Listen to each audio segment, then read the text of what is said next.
name is Lee Noring, and in this video, which is titled Local Search Marketing, Free Advertising, Search Ranking Tips 101. Well, I uploaded a video not too long ago, under an hour, and the two major keywords in that video was local search marketing, free advertising. It is very important to include your keywords in the title.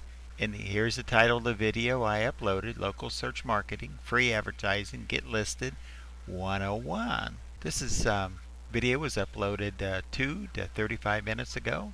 And right here you see my targeted keywords, local search marketing, free advertising. The other thing very important in your YouTube videos is to list your web page address the very first thing. Here is the YouTube video, and there's my picture.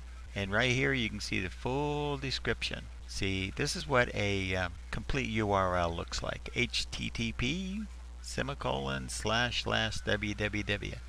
By clicking on the link, it will take you directly to where you want your customers to go. Now that's today's tip. Targeted keywords, pick two, list them in the title. So by putting it in the very first thing, you're guaranteeing that people will at least have a link they can copy and paste to go to your web page, boosting your Google search engine rankings to boot. Now, let's get started. Click the link. After all, what do you have to lose? The marketing review is free. Go ahead, click that link now.